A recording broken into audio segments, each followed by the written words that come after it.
So getting arcs on NetGalley is definitely one of the perks of being in the book community, but it's also one of those things that probably causes me the most stress.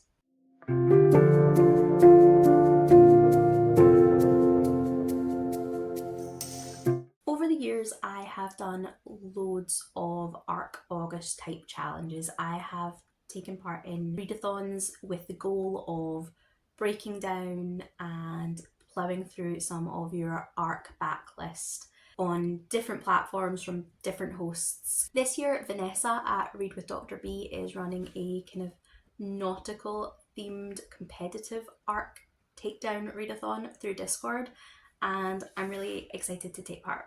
I set myself a goal at the start of 2025 that this was going to be the year I really got my NetGalley list under control. And the thing is, I read an awful lot of ARCs, so my percentage is actually pretty high, but I do have quite a high number still on that to be read.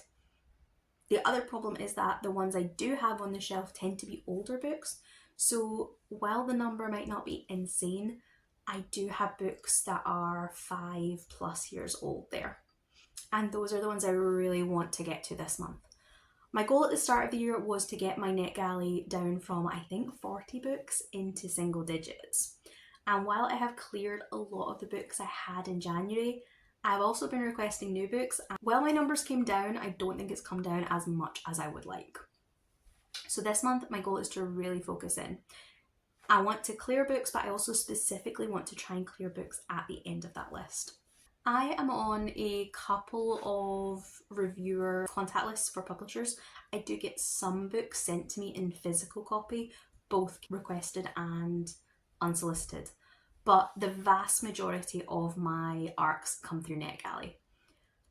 I do not understand Edelweiss. I tried it. It never kicked off me. I'm a NetGalley reader. At the moment, I don't think I have any physical ARCs outstanding. I think all of my ARCs are on NetGalley. Since we're just starting off the month, I thought this would be a good time to go through my NetGalley shelf with you. There are some new releases I would like to read. I want to try and not let those become the backlist of the future.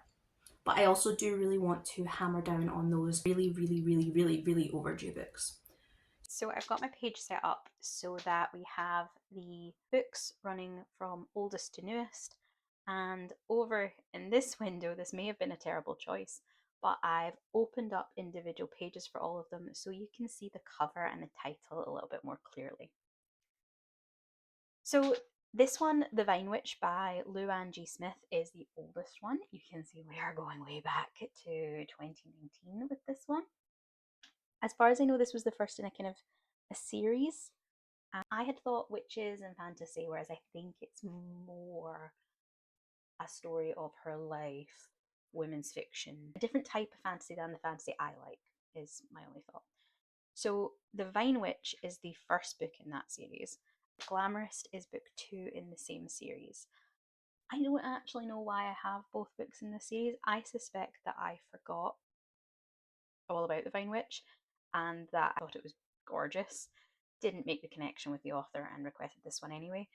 Do you notice that you now get this a lot more commonly on NetGalley where it tells you if it's book 2 or book 3 in a series, but for a long time it didn't.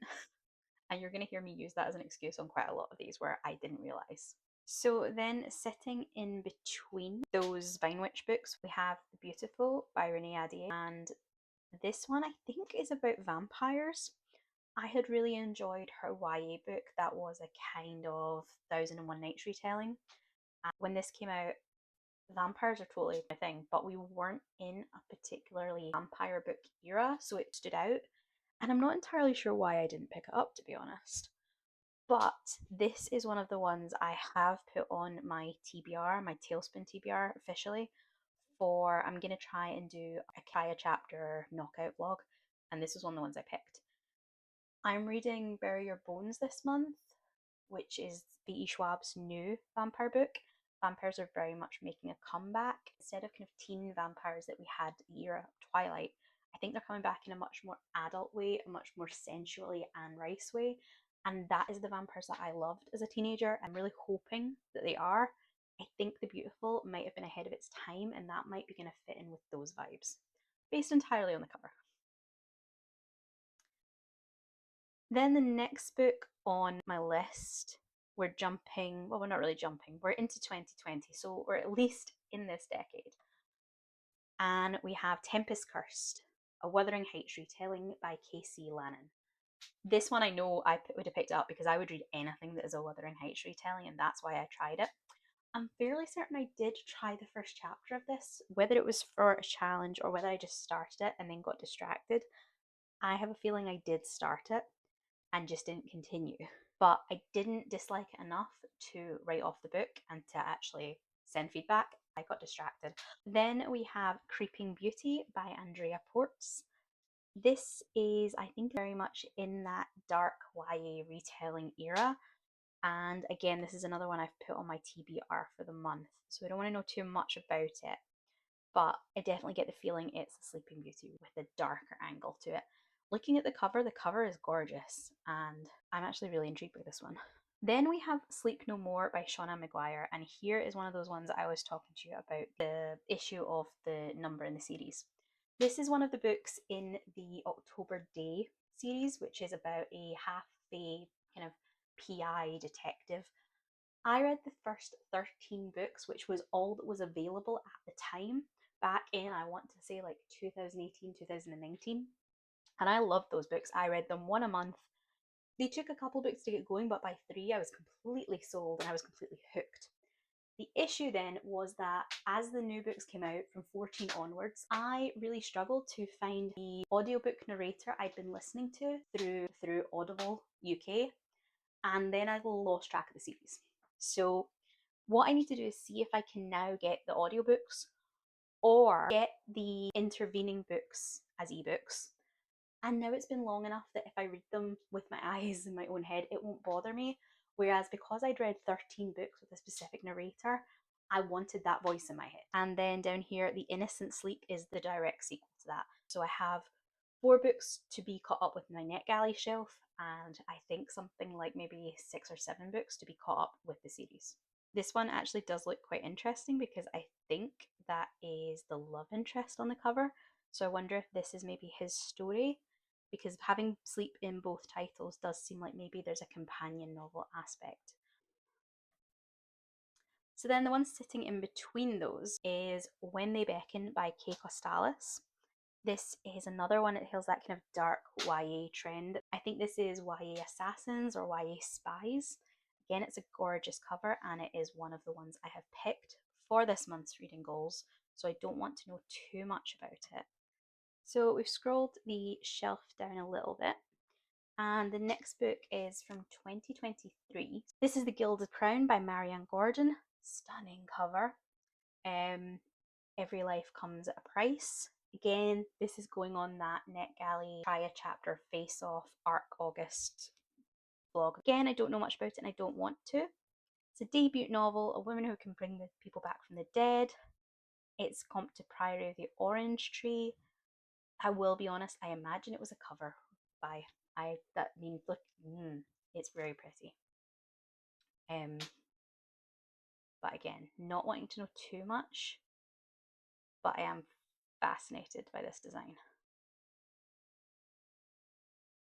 So now we enter some of the slightly less stressful books. They're still overdue by by a considerable amount, but these are within the past 18 months or so, and that doesn't feel quite as bad. Double Grudge Donuts by Ginger Bolton. Again, one of the ones where NetGalley does not sometimes tell you enough about the book. There's nothing on either the book or the NetGalley description right at the title to indicate that this isn't the first in the series. And the thing with cozy mysteries is quite often they're not the first in a series with NetGalley, because cozy mystery series tend to run for so long that just the numbers are against it. But I request this one because I love the cover. I thought a mystery about donuts, I was totally in. I didn't realise it's book 8 in a series. So this one I'm not taking the blame for because I have been reading the books to catch up. I started with the first book, which I think is Survival of the Fritters, and I've been buying those cozy books to get up to this point. I think I'm currently at book 6, and I have one more book to read on my own before I can read Double Grudge Donuts. I do love the series. I'm really glad that this interested me enough to start it and to stick with it. I think there's now a couple of books that have been released after this one. If this is 8, I think we're maybe on 9 or 10 now. And I do intend on keeping up with the series eventually, but I need to get there. Then we have What Monstrous Gods by Rosamund Hodge. And when I tell you, I had this on my releasing soon, keep an eye on, whatever we want to call it, shelf on Goodreads for years. I really loved Rosamund Hodge's Cruel Beauty. I love her writing. It's so rich. It verges on purple prose, but it's so plush and it suits those really dark fairy tale retellings so well. So I was watching this. I kept moving it onto a new shelf, going, it's not a 2024 release, it's a 2025. For a long time, for multiple years, I had lost all hope of it coming out. And then it did, immediately requested it without even seeing a description, was so excited to read it. And then the reviews came in and they weren't great. And it put me off a little. And I didn't want to read it while those negative reviews were floating about in my head because I'd been anticipating it so much. I didn't want to have that niggling doubt and be over analysing it as I read it. So I hoped that when I forgot what it was about, when I forgot the negative reviews I'd seen, I could come back and enjoy it for what it was. Then we have The Final Curse of Ophelia Cray by Christine Kalena. This one is about pirates, and I've said this before that I love pirates. I love historical pirates. I love just looking up the history of it. I love pirates in film, in TV, in media. I love the aesthetic of pirates. And yet, no matter how hard I try, I struggle to find a pirate book that I love. I don't know what it is, but it's just something that I really find hard to translate into books. And The Final Curse of Ophelia Cray I was super excited about because I had read it with Sapphic. When I looked into it a bit more closely though, after I was approved, I did think that it is actually more, I think, about the sisters' relationship, and it seemed a little convoluted. One is going off to sea to be a pirate, one is trying to pull her back. It does sound very, very interesting, and again, I fully intend to get to it at some point. It's fell off a few TBRs. Then we have Prime Time Travelers by Neil Laird. This one I picked purely on the basis of, you can see in the background there is some kind of Egyptian tomb going on. The sub kind of title there tells you it's a whimsical, romantic, male-male portal fantasy. And if you look very closely, next to the guy in the t-shirt, there's also a kind of mic over his head. I'm not entirely excited about books that use the word whimsical or satirical. I don't know. I really love the Discworld books. Terry Pratchett is probably my favourite author of all time, and they are very much satire. But I tend to find things that are labelled as satire I don't get on with as well as I would like. So I've just been a little bit, I don't know. I don't think it's what I thought it was. It does appear now to be part of a series, Jared Plummer versus the Ancient World. So maybe I'll do a bit more digging in the series, look at the reviews, and see if I can get a better feel of the tone from that.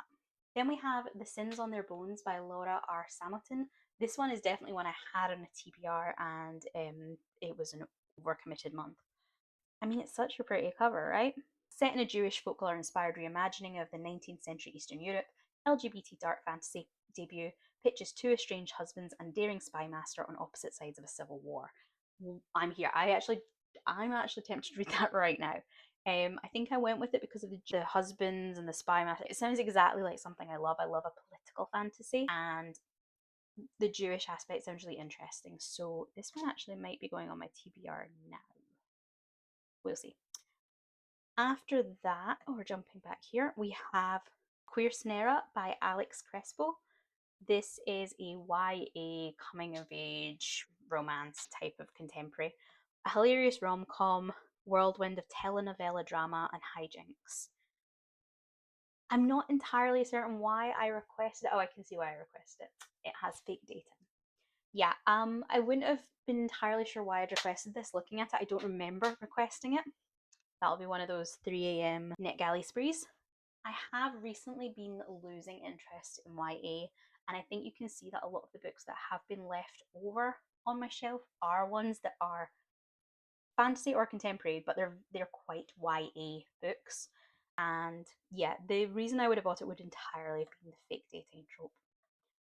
So it does sound like it'll be one that would be a fairly quick read, a fairly easy read, and the fact it has won awards means I definitely do need to get to it.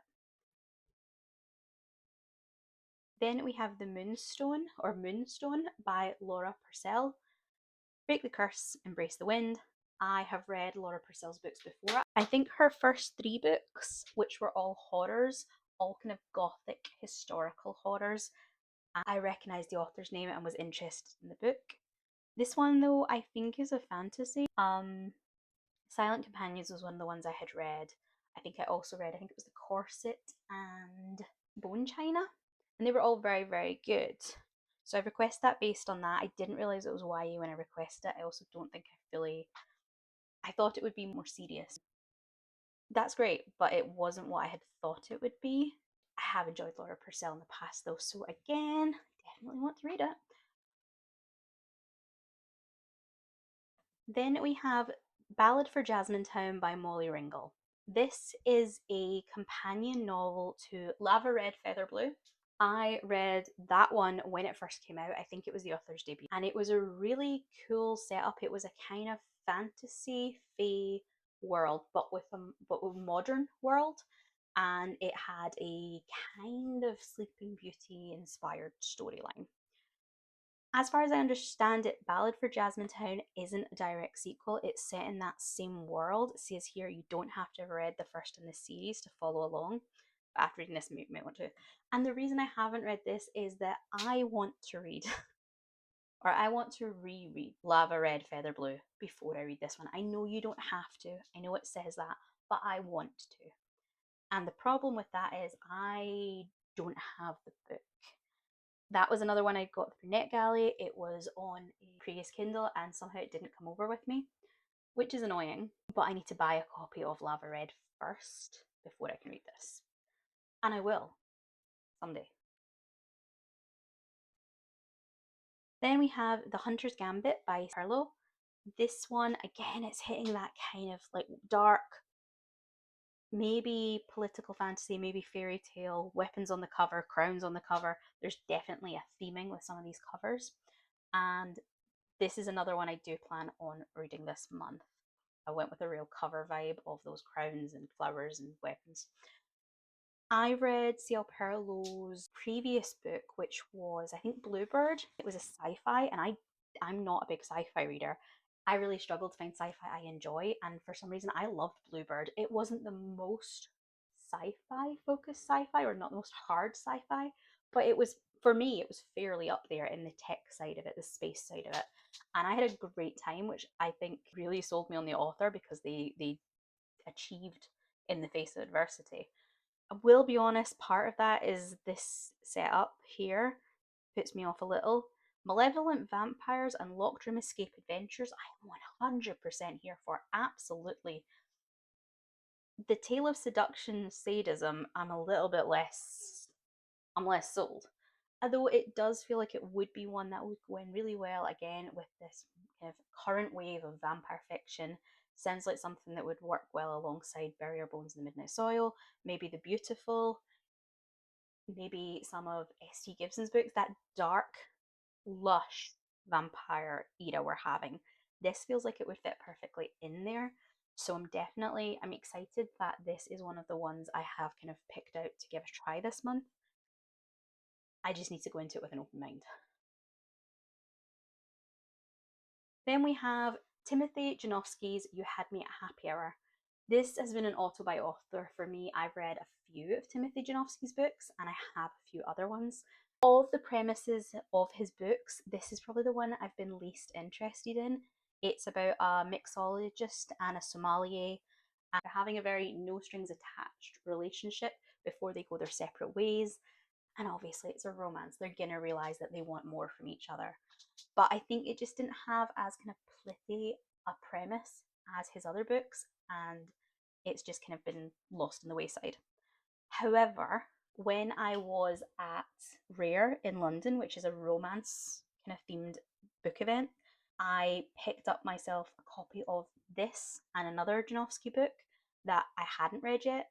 This won the poll I put up for one of my book squares in the literature bingo board. So if everything goes to plan, this one will definitely be read at the start of August. The last book on this page is The Pomegranate Gate by Ariel Kaplan. This is, you're seeing probably me then come into this more adult fantasy era. It's book one of the Mirror Realm cycle, and from what I remember, it's a Jewish inspired as well, actually. Yeah, inspired by Jewish folklore and the 15th century Spain for fans of City of Brass and Strange the Dreamer. I think it's a much more adult fantasy, much more lush fantasy. Okay, so we are on to the second page, and we have Celestial Monsters by Aidan Thomas. This is the second in the Sunbearer Trials duology. I adored the Sunbearer Trials. I gave it a 5 stars. I then intended to go straight into this one, but I think I'd requested it as I was reading the Sunbearer Trials, loving it. There was then a kind of a bit of a delay in me getting actually accepted for it. I'd moved on to something else and I just never got back to it. I definitely plan to read this year though. One, because I'm sure it's going to be a 5 star read, and also because monsters is a word on one of my challenge boards I'm doing, so I have to fit it in. Then we have The Treasures of Egypt by Amir Salih. Again, you can see that ancient Egypt fangirl thing coming through here because that is all I know about this one. Unlikely Heroes, A Grand Heist, The Shadows of Ancient Egypt, Mortals and Gods. I know there was a time when heist stories were absolutely the in thing, and I have enjoyed some, but I don't enjoy them, I think, as much as other people. In fact, it's often something that makes me then slightly reevaluate if I'm interested. And then we have Rogue Community College by David R. Slayton. This is a book set in the world of the Adam Binder novels, and I loved the Adam Binder trilogy. It starts with a white trash warlock, and honestly, I think I rated every book in that trilogy 5 stars. I loved it. So I requested this one. When I requested it, it didn't have a cover, and I didn't realize it was part of the Adam Binder series. I do want to prioritize this. I think the Adam Binder trilogy has now, it finished. It was completely finished, but I think now there is another book coming out. I don't want to know if it's a sequel trilogy or if it's just an expansion of the world, but there's definitely another Slayton book on this list, because as soon as I saw the Adam Binder trilogy was continuing, I was like, give me it into my veins. So to be honest, these two books, this Rogue Community College and when we get to that one, might go really well together. Then we have Nepo by S.A. Knopf, and this, I mean, the cover's gorgeous, right? The problem, or not the problem, but you know, the reason I haven't picked it up is it's a dystopian. It's that sci-fi dystopian, and I really don't read those. So I requested though because the cover's gorgeous. It's LGBTQ, and I think, as far as I remember, it has some, yeah, like neurodivergent representation in there, and I think I requested it because of that, with my goal in mind that this year, you can see it came out in February, we're now into the 2025 books, but my goal was this year to read more horror and read more science fiction. So this was kind of in the spirit of reading more science fiction. The dystopian angle I thought was maybe not as hard sci-fi, as I know I tend not to enjoy. I thought we'll ease into the science fiction, and I just haven't. However, I think, having a glance at it, it could possibly count for the biopunk square on the R Fantasy bingo, so it might be getting ready for that, in which case it'll be knocked out definitely by the time that bingo board is due in. Then we have Storm and Sea by Tezera Kane. It kind of gave me like grown-up Luca vibes. Luca, the Disney movie with the kind of sea monster boys that settle in kind of little Italian village. I definitely got that vibe from it. The cover is stunning, it's beautiful, it's so bright and colourful. But when I read the description a little more closely, it actually seems like the book deals with some really tough topics and might be a little bit darker than I expected. It does say here it's a heart-wrenching novel, and it wasn't what I had expected, and I wasn't in the right place to read that. I'll get to it eventually, but I think I would have to be in the right mood for it. Then we have The Summer I Ate the Rich by Micah and Maritza Muletti. It's a genre blending YA horror using hidden zombie abilities to exact revenge on the wealthy elites who caused her family pain. Absolutely perfect 5-star idea. Requested because I wanted to get into horror more.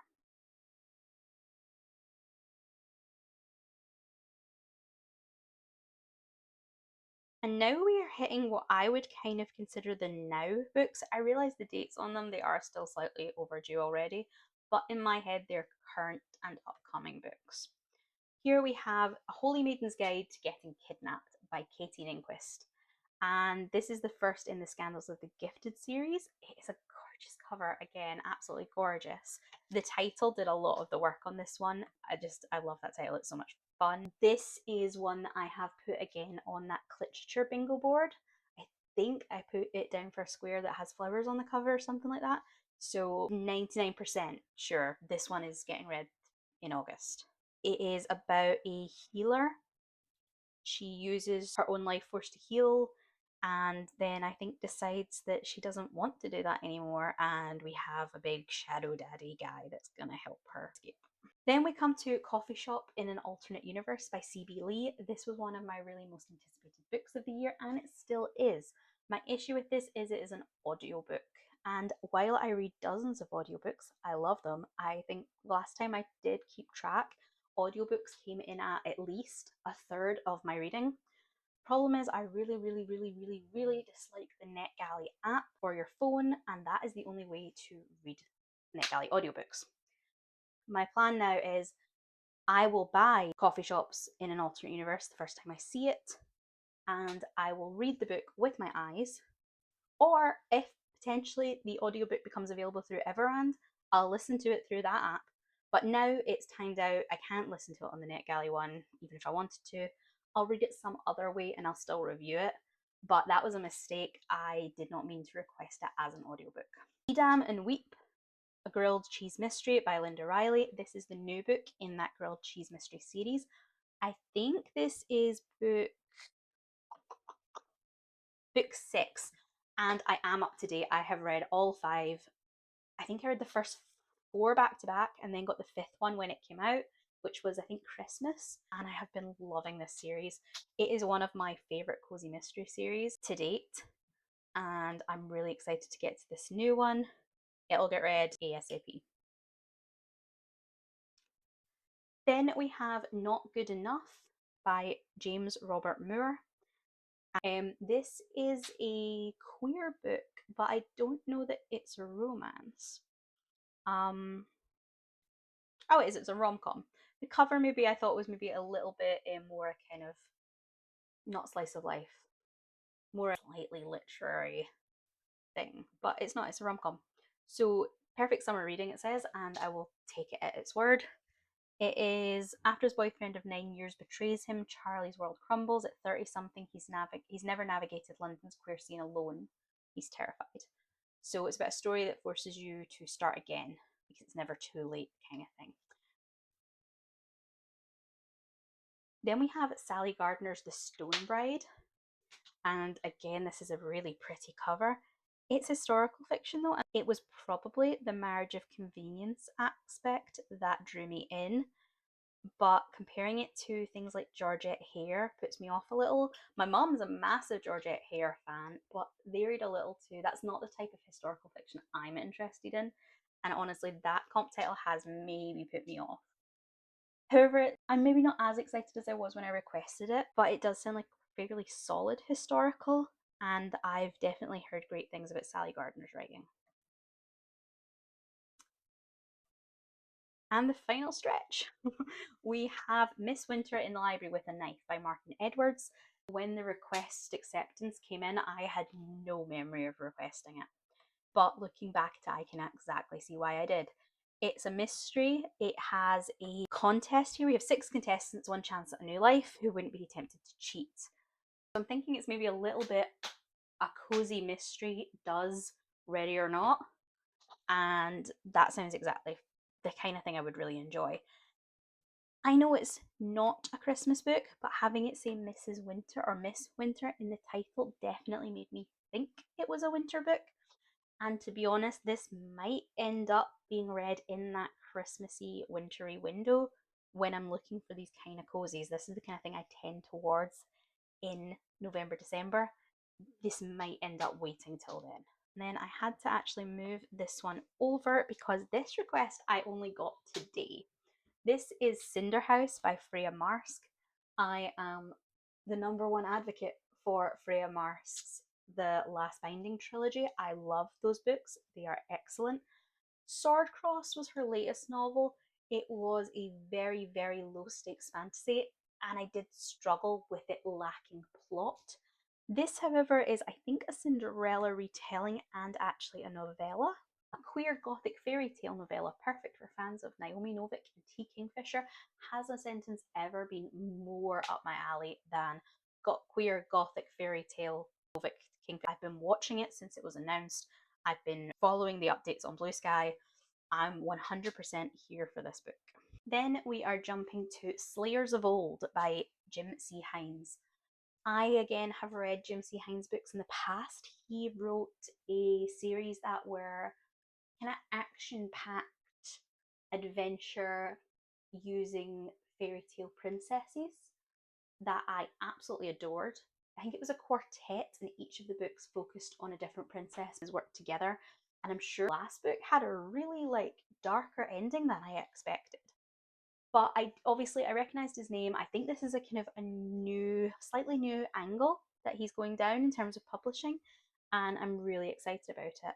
I think it's essentially a geriatric Buffy. Buffy meets Golden Girls. Humorous contemporary standalone fantasy about a group of former chosen ones coming out of retirement to save the world one last time. This sounds fantastic. And also the cover, love it. Then we have A Wonderful Christmas Crime, top 5, top 10, whatever top we're doing. Cozy Mystery series. The Christmas Tree Farm series is excellent. Obviously, best read during the winter. I am, as far as I know, up to date on this series. Yeah, this is book 6, and I think one has come out every October, November for a while now. And as far as I know, I've always got them through NetGalley, so this will be getting read. October for the publication date and the archive date being August is maybe a little bit pushing it because I would rather probably read it in. Then we have Spellfire by Agatha Willow. This is, all I know about it is it's sapphic witches. That's all I know. I'm gonna find out more together. It says a spicy sapphic romance that's sure to leave you bewitched. So looks like there's a bit of light academia going on, and returning the grimoire means facing Amelia, unresolved feelings. A rom-com with witches, basically. It looks like a lot of fun.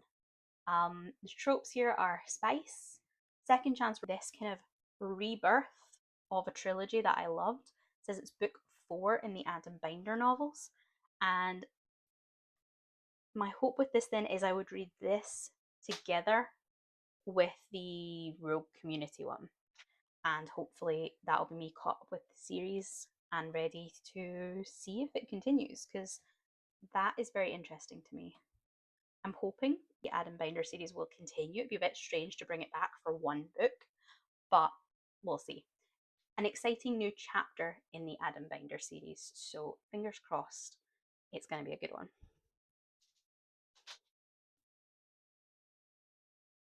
So there you have it. That is my NetGalley going into August. My hope is that by the end of August, I will have made some massive changes to this list. As I said, I'm really hoping that I'll kind of clear off some of those really long-standing ones and get myself into a better place with the ones that are coming out in the next couple of months. If you read any books on this list that especially are the overdue ones, and you really think they should be the ones I prioritise, let me know that. If you are interested in seeing how I actually get on with these, I will be trying to post some different vlogs over this month. I have a kind of plan for some kind of knockout round type of I have some plans for a knockout round type of vlog, and as I said, I'm probably going to be mentioning ARC August in any other readathons I do throughout the month. So definitely check in to see how I'm getting on. I'd really appreciate if you could like and subscribe to the channel, and that will also let you keep up to date with any updates I post. If you don't have anything in particular you want to say but you'd like to leave me a comment, then leave me some kind of floral flower emoji for the Holy Maiden's Guide to Getting Kidnapped. I really hope you've enjoyed this video. It's a little bit different from what I usually do, but I really appreciate you watching and I look forward to seeing you in the next video. Goodbye.